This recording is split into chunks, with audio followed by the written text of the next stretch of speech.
Alright, so we are 5:30. Okay, let's go ahead and call the meeting order. Roll call.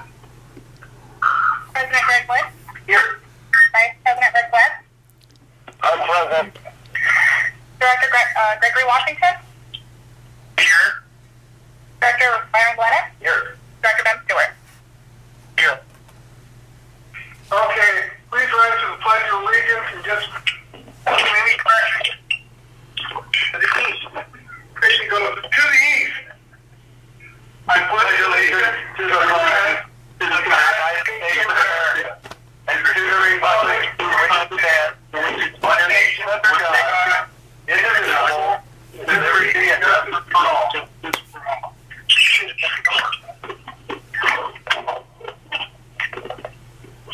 Okay, do I have approval of the agenda? So moved. Ms. Russell Webb. And you are, okay, motion was made by Director Glennon, second by Director Webb. Roll call vote. Vice President Rick Webb. Yes. Director Gregory Washington. Yes. Director Byron Glennon. Yes. Director Ben Stewart. Yes. President Greg Wood. Yes. Okay, public comments. At this time, I will dispense with the reading of the statute, but let the record show that we're opening the floor for public comment. And being that there are no public comments, we have a closed session item. We have one item, conference with legal counsel, anticipated litigation, significant exposure to litigation pursuant to Government Code 54956.9D2, two potential cases. Got a motion to go into closed session? So moved. Second by Greg Washington. Before you take that, I'd just like to point out there might be other people on the phone. See if you got any comments. Okay. From anybody in the. Okay. I apologize. Like I said, we're kind of shooting from the hip here. If there's any members of the public right now that are listening in on this teleconference meeting, if you would like to make any public comments, please state your name and then go ahead and ask your question. And being as there are no public comments, I will now close public comment. Okay, I have a motion by Director Glennon, and who seconded the motion for closed session? Director Washington. Okay, so I have a motion by Director Glennon, seconded by Director Washington. Roll call vote. Vice President Rick Webb. Yes. Director Gregory Washington. Yes. Director Byron Glennon. Yes. Director Ben Stewart. Yes. President Greg Wood. Yes. We are adjourned to closed session at 5:34. Instruct everybody to hang up their phones and call in on the other number. Yes, please hang up your phones and call in on the other number for closed session. Thank you. Got it. On the flip side. We just want to stay here.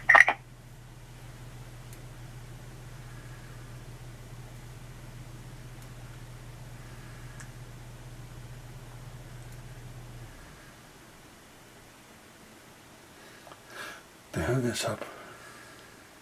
So should I turn it off? Yeah.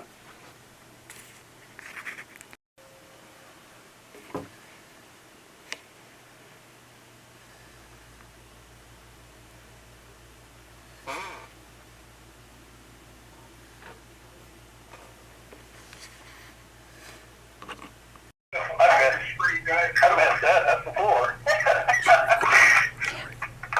The work on the pipeline that's being put in, they're moving right along. Okay, we're unmuted, and I'm going to start the recorder. All right. Just make sure that everybody's here. Please sound off, directors. Director Webb, Director Washington. Director Stewart is there.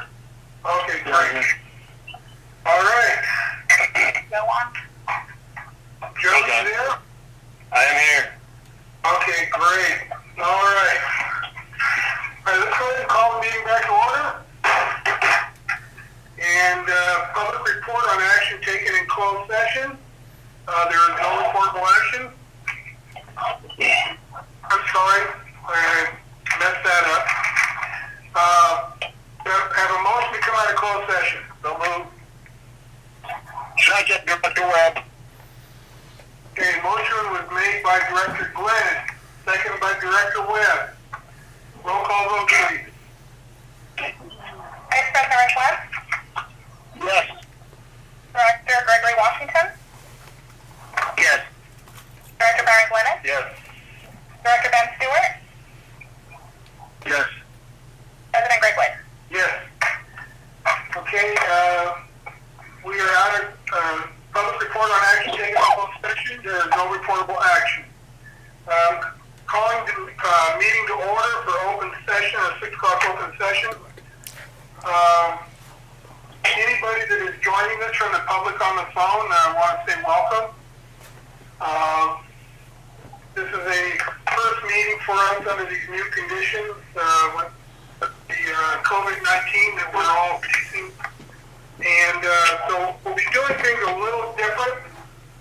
When I open the floor for public comments, if there are any people from the public that wish to make public comments, please state your name and then ask your question or make your comment for public comments.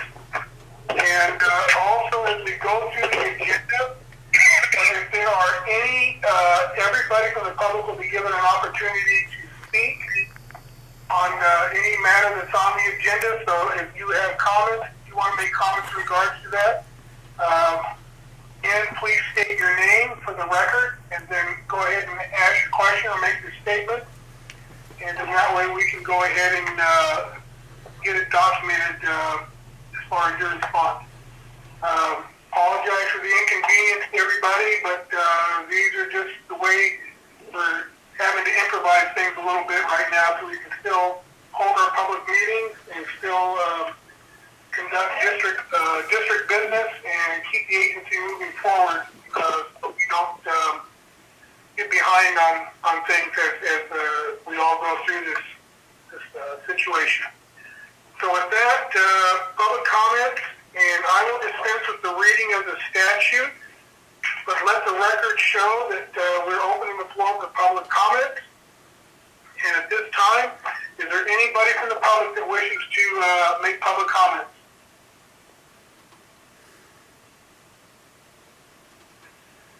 All right, being as there are none, I will close public comments. And I'd like to ask for a motion to approve the minutes, M1 and M2. So move. Do I have a second? It's a second by Director Washington. Okay. Okay, motion is made by Director Glennon, seconded by Director Washington. Roll call vote. Vice President Rick Webb, Yes. Director Gregory Washington, Yes. Director Byron Glennon, Yes. Director Ben Stewart, Yes. President Greg White. Yes.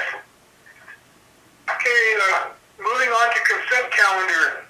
Do I have a motion to approve the consent calendar? So moved. Second, Director Webb.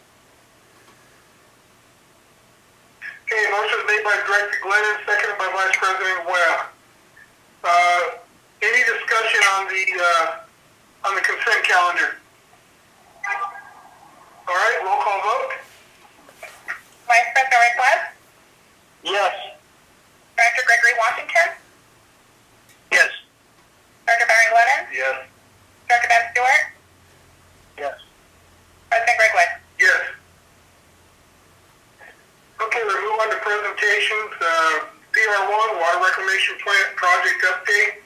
And I would ask that Steve, that report that you've made, if you can read it verbatim, because we don't have the opportunity to hand out the comments to the public.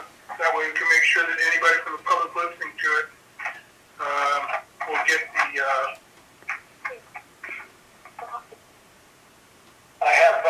I don't have a written one. Brock's going to give the report. He should be online. Okay, Brock, you online? Yes, I hope everyone can hear me okay. Yes. Okay. For the wastewater treatment plant, in the past month, the contractor has made significant progress in the excavations and grading around the treatment plant. The 3 percolation ponds have been excavated to a rough subgrade, and the contractor continues with fine grading, as well as preparing these ponds for the installation of the GeoWeb erosion control fabric.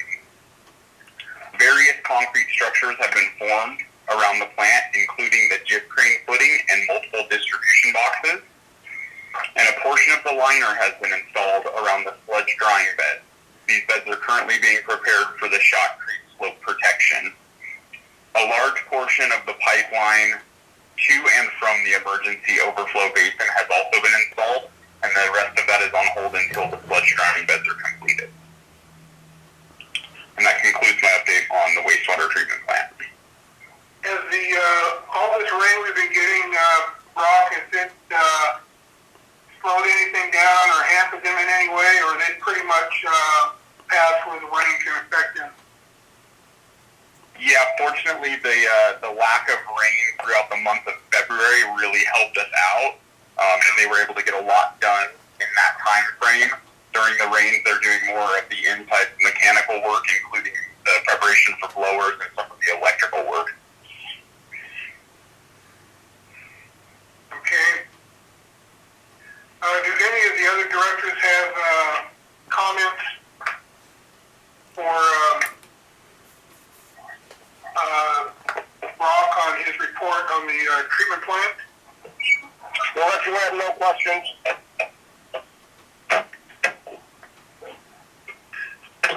Direct question. And Director Stewart, do you have any comments? I do not. Okay, if any members of the public wish to comment on this water reclamation project update?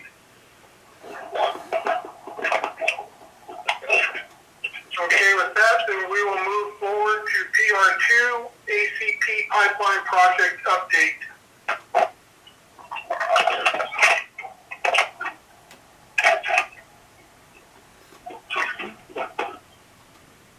For the ACP project, the contractor continues to work in the neighborhood west of 20th Street West on Oak, Elm, and Orange Streets. Approximately 2,000 feet of water main has been installed along Oak and Granite Street. This is 20% of the total project length. In coming days, they will prepare that for testing and disinfection before it is put into service. And the contractor will begin installing the new water main along Elm Street as early as tomorrow.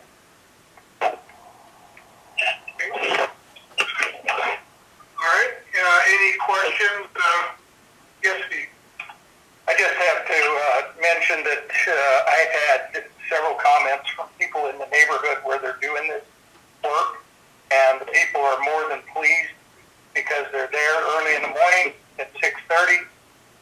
They do their work, they keep it clean, they wrap up, and when they finish for the day, they make it so people can park on the street again at night, and they're back at it at 6:30. It seems to be working good, and they have been complimenting them and their work. Great. I have one question, and I don't know if we can be instrumental in this or not. It sure would be nice when the project is finished for the county to resurface those roads. Can we do anything to encourage that, or we can do a lot to encourage it? I don't know if it'll. However, I think we should whatever we can do to encourage them to resurface the roads now. I know they'll finish it up and try to make it as smooth as possible, but it would really be nice for those roads are old. Yeah, to resurface those roads. Okay, any questions from the directors on the ACP pipeline project update?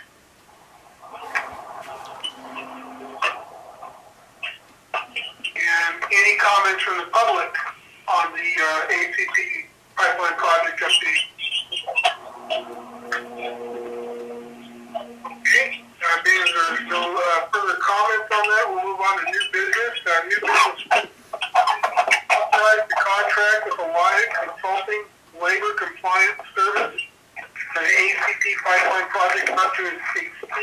$9,710. Presenter Steve Perez, General Manager. Once again, we have another construction project that we just had the update at. Alliance is the labor compliance consultant that we've hired to watch over the water reclamation plant construction and labor compliance. And we're asking for approval for their consulting and review of the ACP project, and the fee not to exceed $9,710. So move. Director Stewart, second. Okay, motion was made by Director Glenn, seconded by Director Stewart. Any comments from the rest of the directors on this? This is Director Webb. I think with what we got going up, this alliance company, that's probably the best money we've been spending here. And Steve, thank you for the heads up on that. I'm running them down. Okay, and any comments from the public on MB1? Okay, being as there are no public comments, we'll go ahead and call for the vote. Vice President Rick Webb, Yes. Director Gregory Washington, Yes. Director Byron Lennon, Yes. Director Ben Stewart, Yes. President Greg Wood. Yes. Okay, new business 2, adopt the COVID-19 action plan, coronavirus. Presenter Steve Perez, General Manager.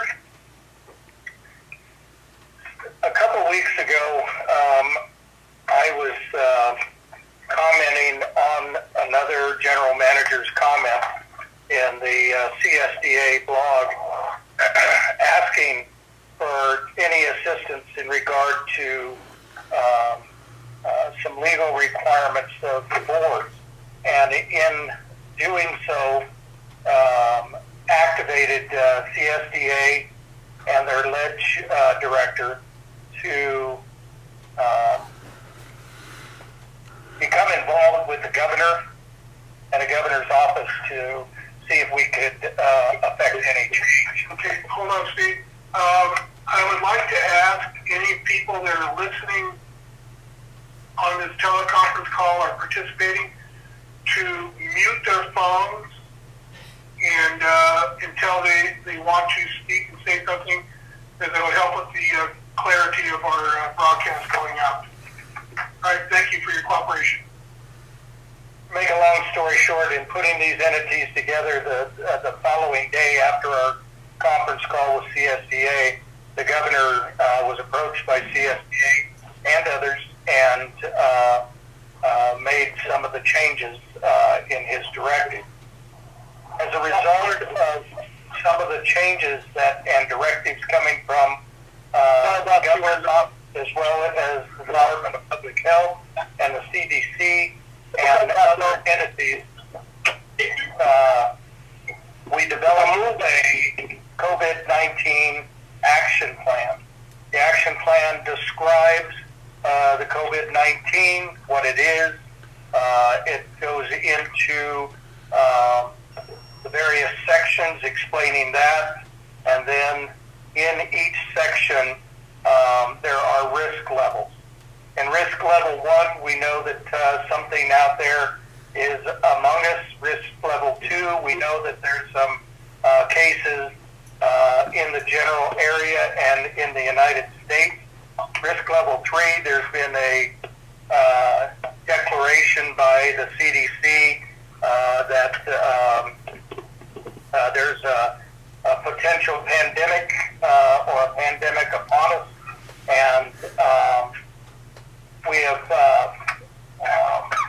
looked at cases in risk level 3 in the Antelope Valley area of Los Angeles County and the Kern County area of Los Angeles County, and how it impacts our agency and our ability to deliver the services that the people need.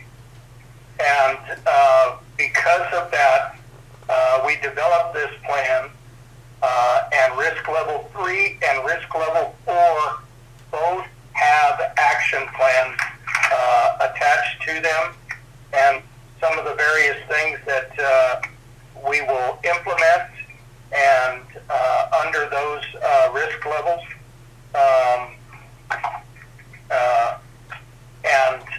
We have implemented up to risk level 3. We're in risk level 3 now, and that is where there's no contact with the public at the administrative offices.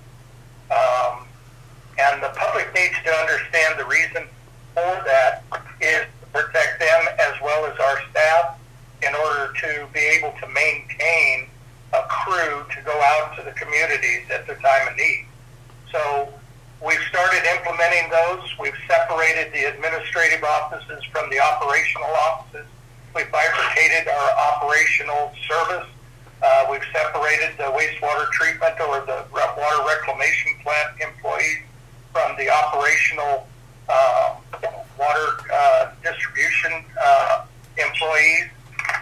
This isolation is pursuant to the orders that have been given to everybody else also. We're making strides in trying to be as seamless as possible to provide the service. We'll be there. One of the most important things that the public needs to understand is the water that we deliver is not impacted by the COVID-19. Our treatment kills that virus. Although people are used to drinking bottled water and designer waters, and when they taste the water coming out of our taps, it just doesn't taste right. But it is regulated. It is safe. A lot of these bottled waters aren't even regulated. So, moving through that, the action plan specifies each and every step that we take as this virus starts to grow in our general area. We will send people home if they're sick. We will send people home if they have, like everybody else, they're going to have possibility of daycare or childcare issues because nobody's in school anymore. Most of them have worked all those out because they understand we are a public safety organization and they're here to serve the public. So that's on a great note. And where we can't do that, we have set up the remote offices so they can participate and do their work, continue to do their work. Before Governor Newsom gave the stay-at-home order for everybody in the state, and I think it's a great plan. It covers a lot of areas. I think it protects the employees, it protects the public. But the one thing that I'm not in favor of is having language in a plan like this that automatically hamstrings the board. I think the board needs to be able to, we're teleconferencing now. We're all staying at home, except for essential work that we have to do. But I think the board needs to be able to have the ability to, we don't need to have language in there that we automatically postpone meetings. Because our most important part is being able to have our meetings, make decisions, take votes, move things forward. That way you can continue to do your job, the staff can continue to do their job. I think right now we're all kind of doing what you have in your plan right now, and I would like to see. I'm in agreement that we have to have our meetings by teleconference, and if by some chances we do have to meet together for an emergency reason or whatever, that we can social distance ourselves. Like I saw state of New York today, Governor Cuomo, they met there, they had all the people, they had a long table, they were all 6 feet apart, but they had to have a meeting to take care of some business. And I want our board to be able to have the opportunity to, you know, make decisions on the fly and to improvise, you know, whichever way we have to protect ourselves, to protect the public, protect the staff, and protect the agency. I don't believe anywhere in here it hamstrings us because this is a guidance document. I think your point as far as having to keep the wheels of the district moving, we have to maintain. We are an essential service in providing water and distribution of our waste or the collection of, and so we have to make decisions. And I agree with that. I think we have a good start on how we can conduct the agency's business. The teleconferencing seems to work. As we get, if this goes much further, and every day we are working on different items to bring forward. So if we can telecommute, if we have capabilities, when we get that, then we can produce that so people can at least see the meeting and interact in that manner. We'll be working on trying to do that and try, like I said, to keep everything as seamless as possible so that it doesn't appear to be any major inconveniences. I know that there's some inconveniences out there based on bill paying and the like, but everything that we're getting, and we're getting it from about 15 different sources. The documents are carrying the virus or potentially can carry it. Why we went to no cash? Because of the handling. We have no idea where the cash has been. And so to the extent that we can make those things happen and go on the electronic side, it's better for the public as well as the employees. Mr. President. Yes, sir. Director Webb here. Okay, so a couple things here. Thank you guys for putting together the plan because my position here, I think that that's going to be the guiding document here as this thing builds itself out. None of us know, even here where I'm at now, they don't know. The only thing that I would ask, and let's look at our preparedness, is at some point we may not have our board members available. I'm speaking probably now just for myself. I know that Director Stewart has been busy with his operations there. So I would like for you folks to also look at having something where you may only have a limited number of board members from a decision-making standpoint, just based on the dynamics of what's going on here now.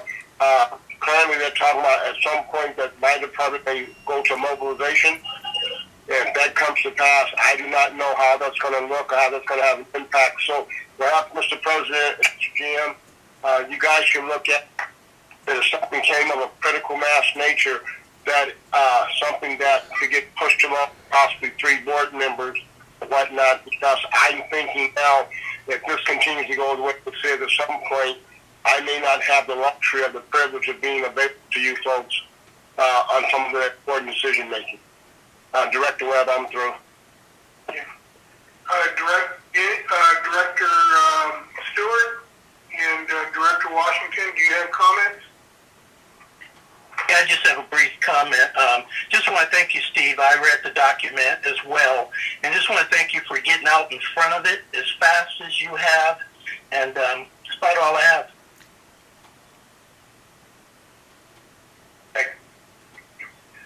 Director Stewart? I don't have a comment. Okay, do any members of the public have comments on this?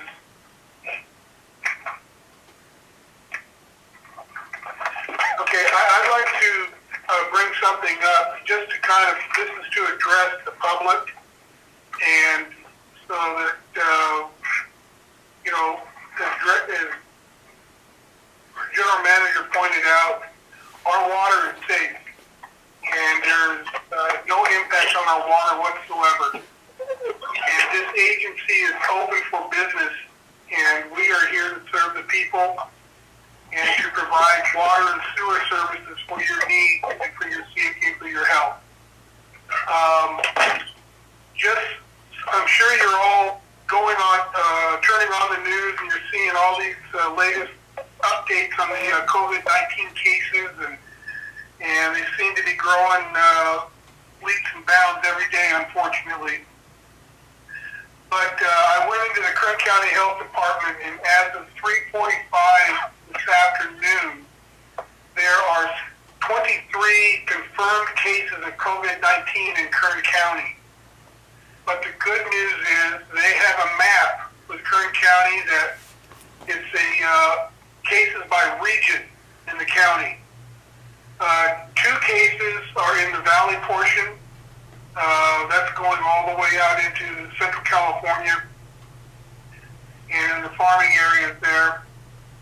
16 cases in Bakersfield West, 5 cases in Bakersfield East.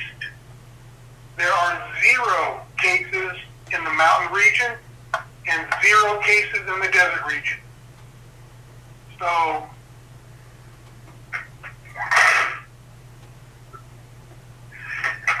anyhow,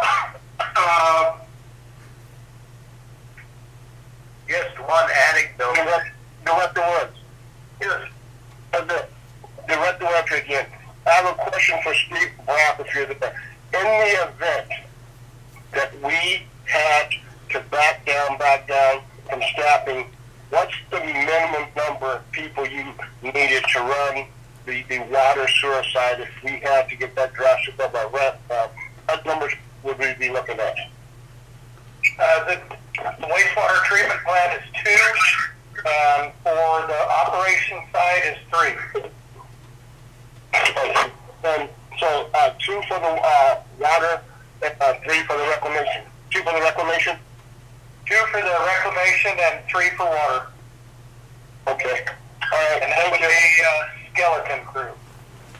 Okay. Thank you, Steve. And this is Brock. I would also like to add that we have made arrangements with contractors to cover in the event that we don't have operators available. So we have contractors ready if for some reason we don't have licensed wastewater or licensed water operators available. We do have contractors on standby. Okay. Thank you, Brock, for that one. and are we in good supply for our PPE for our employees? Do we have everything we need? I believe so. Brock? Yeah, fortunately we were prepared in the PPE department.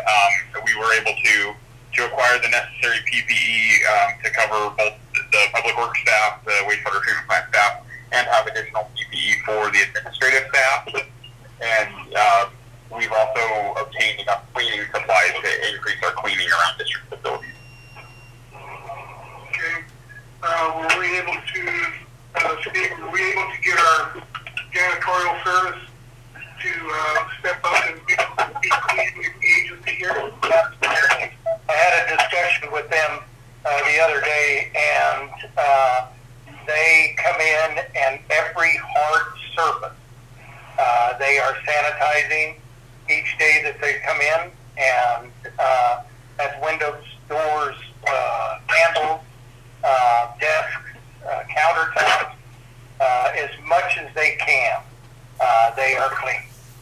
So I told them spare no expense at the sanitizing of the offices. We even went to the wastewater treatment plant to take care of that area also.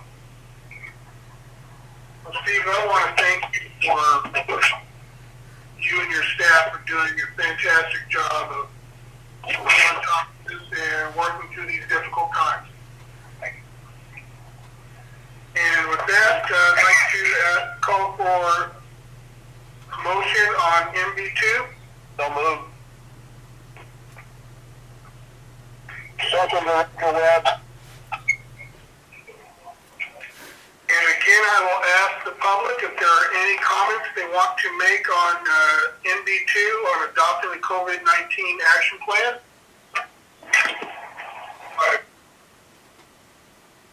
Okay, being as there are no public comments, I'll call for the vote. Vice President Rick Webb. Vice President Webb, yes. Director Gregory Washington. Yes. Director Byron Lennon. Yes. Director Ben Stewart. Yes. President Greg Wood. Yes. Okay, new business 3, discussion regarding the impact of COVID-19. Steve? I think we did that, guy. I can sit in. I'm going to defer that to Rebecca. Good evening. So I just wanted to provide everybody with an update. We continue to provide updates to our customers.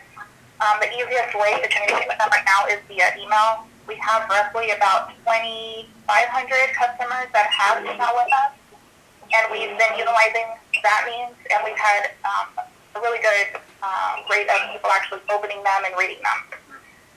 We just had one that went out yesterday, I believe, and basically it's advising the community as to what we've been doing. We are no longer accepting payments through the lobby or through the drive-through. We're encouraging them other means to make their payments, whether it's calling us and speaking to a representative or please online or even using a Dropbox. No cash is being accepted. We're also redirecting them to where to locate the applications for news service and disconnection. We're also notifying them or asking them to please not flush anything down the toilet other than toilet paper. There was an article from the California State Water Resources Control Board where they issued an urgent advisory about flushing wipes, paper towels, or anything else down the toilet. There are wastewater agencies in California currently experiencing issues because people are running out of toilet paper and utilizing anything else they can get their hands on.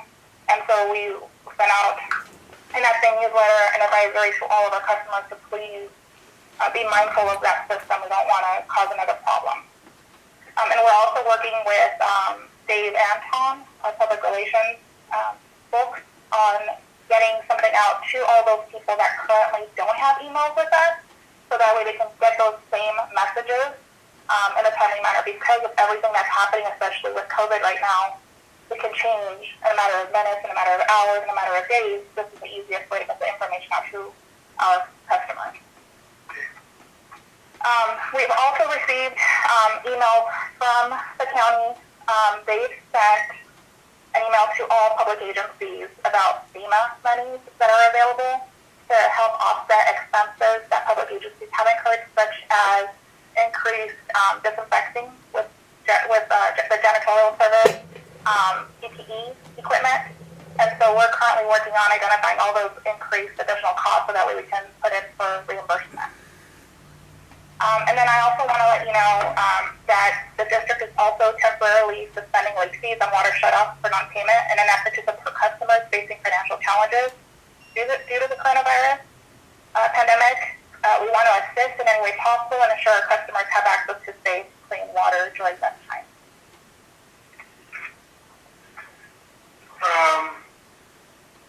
I just got one question. What kind of position are we in? Because, like, well, as Zach pointed out, this whole thing is changing daily, hourly. You know, we just don't know. I mean, the governor can come on the TV tonight and have a whole new set of rules that we got to go by. So, if, you know, there is a chance to where, for some reason, our employees need to stay here to do their job. And, you know, they might be here for several days. And do we have provisions for everybody, you know, food, water, something to sleep on, things of that nature, that they can, you know, I mean, I think, you know, even though it's a remote chance of it happening, I think we need to be prepared for if it does. That's the room we're going to add. We do This is Sean. we are prepared. We have our disaster preparedness. John. Yeah, go ahead, John. I was just going to say we have our disaster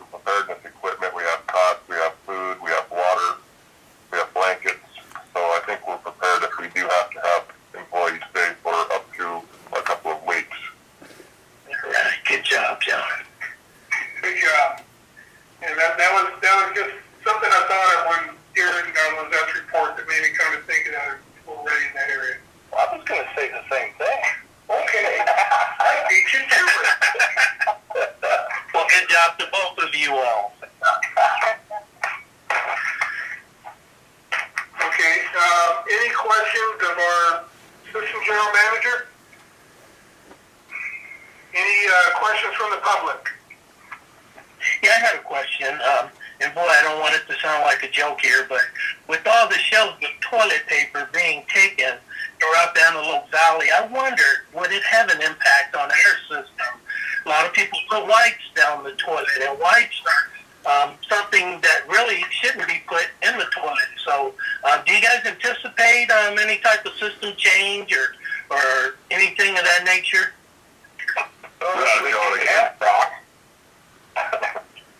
I was actually going to touch on this in my report, so if you want to wait a few minutes, I'll go over this in my report.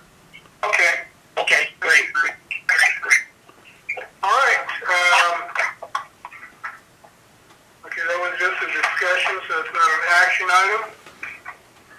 Okay, if there's no further questions from the public or directors or staff on MB3, we'll move forward on to general counsel update. Joe? Nothing new to report. Obviously, the district is up to speed on Brown Act compliance and the executive order coming out of the governor's office on how to work under the adjusted Brown Act. So I appreciate staff being diligent on that, but nothing more than that. Okay, great. Thank you. Okay, general manager update. Steve? I think I've given most of the update on the COVID-19. I have handed out a few more details doing. I can't find my copy. I think I handed it out to everybody. Yeah, you did. You covered most of it. But it just covers everything that we have been doing pretty much in regard to ramping up for this virus. It has consumed quite a bit of our time. It has not stopped all the other things that we have to do in addition to addressing this, but we're on top of it, and we appreciate your board's approval of the plan. And we've even met with the ASME, the union, the employees representation folks, and they even liked what we had produced, and we told them that this was just a draft at the time that we met, and that the board could change it at any time. That's about all that I have to report for now. I'm in that age group that is targeted for the virus, and so I'm back and forth and working through all the logistics and everything else. But that's about all I have.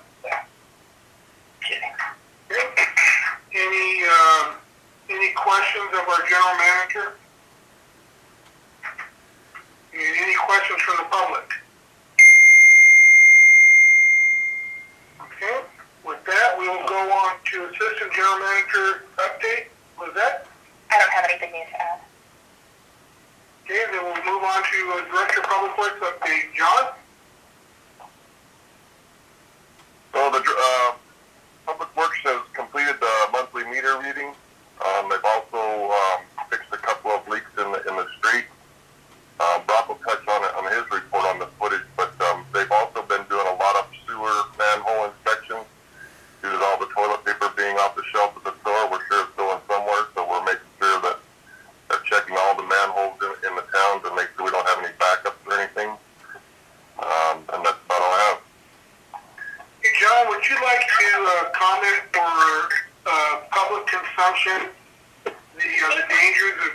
flushing wipes and toilet paper, wipes and paper towel down the toilet, and what problems it can cause?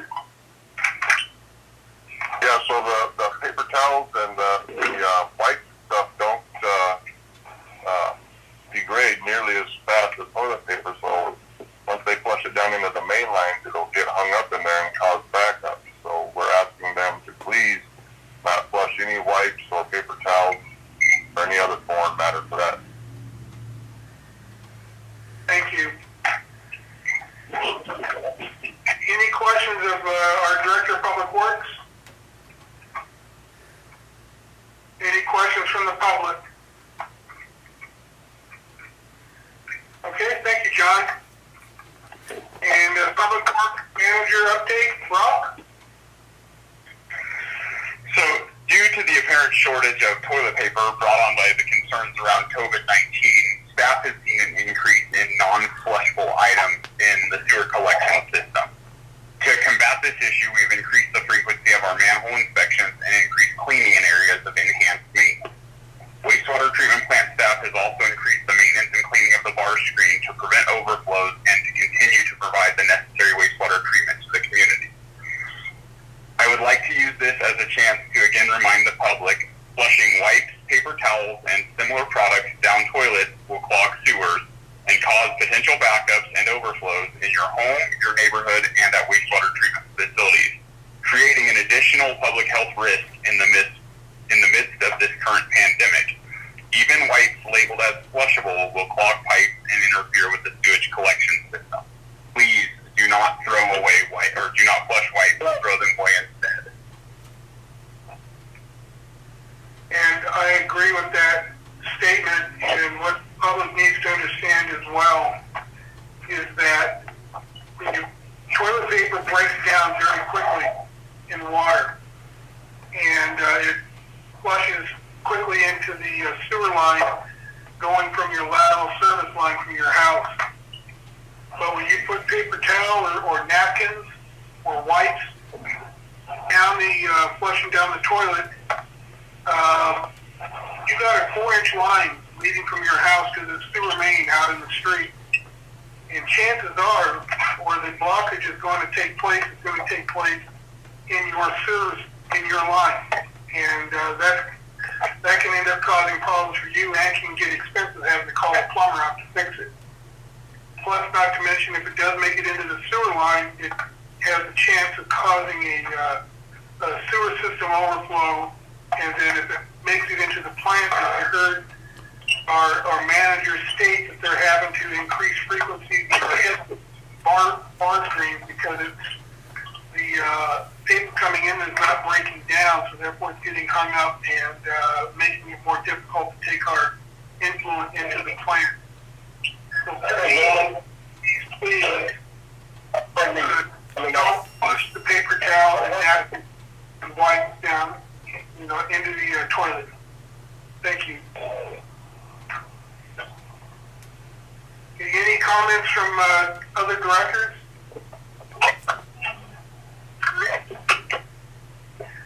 Okay, and any director's comments? I skipped right over that. Director's reports or comments? Director Webb? Nothing, sir. I'm Director Webb. Director Stewart? No, I think the white horse has been beaten to death, so I'm good to go. Okay, and Director Washington? Yeah, I'd like to touch on another angle of this virus. In this uncertain time we're in, there's a tsunami of criminals popping up using emails to access computers and taking people hostage. So I just want to encourage staff and the public and the board to be cautious in opening up attachments that you're not, that you don't really recognize or it doesn't look familiar, because there are people out there that are always trying to take advantage of situations, and this is an example. So that's all I have. I really struggle with the term compliant. and I would like to balance it with common sense. And I'll give you an anecdotal story.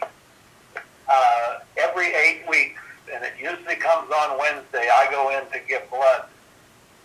I went in to give blood today, and it was so many people there, I came home, I didn't have an appointment. I've never been there when more than 1 or 2 people are giving blood. And they had 12 inside the building and brought chairs out in the hallway for people to sit and wait to give their blood. And I didn't notice any of them wearing a mask. The people inside or outside. So I just think common sense, don't flush things down the toilet. Common sense, if you have a cold, don't be sneezing on people. I think common sense trumps compliance, because compliance has so many negative. I'm wondering if I assume the blood bank at the hospital is complying to all the regulations, but because they did have people spread out and spaced out, but they were still taking blood and taking more blood than I've ever seen in all the time I've been giving blood there. And I didn't get mine because I didn't want to wait around. Anyway, that's just an anecdotal story. I just would like to take a moment, to thank everyone participating in this meeting by telephone. And we apologize for these unprecedented circumstances that brought us to this type of a meeting. So with some patience and understanding, we can all get through this. I apologize for the choppiness of the meeting. This is the first for all of us, doing a teleconference meeting like this. And so it's bound to have some hiccups, and as we move forward with our future meetings, hopefully things will smooth out until we can all meet face to face in person again. And yes. I don't want to cut you off, sir, but I'm not comfortable with you apologizing for something you have no control over. You do a good job with what you have available. I think dynamics we have now, none of us could even prepare a guest for. So I would ask that you not go over here and apologize for something you have no control over. When you have to do so much with it, so I'm just going to ask. You've done a good job, and glad that we have control. We do a good job with it. So I'd ask that you not apologize for something that none of us have any control over. That's just my personal opinion, that angle, sir. Well, I thank you for those words, Director Webb. And I just want to reach out to the public, tell everybody to be safe.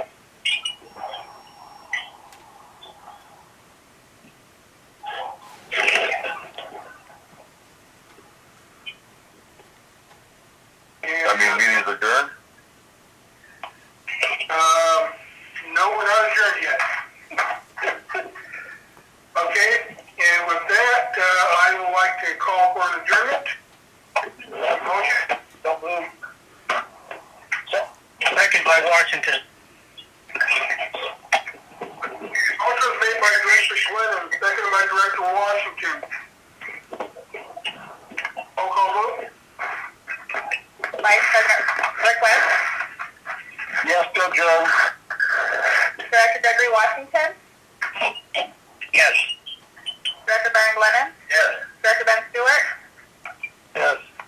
President Greg White. Yes, we are adjourned at 6:50. Good night. All right, thank you, guys. Good night, everyone. Be safe. God bless.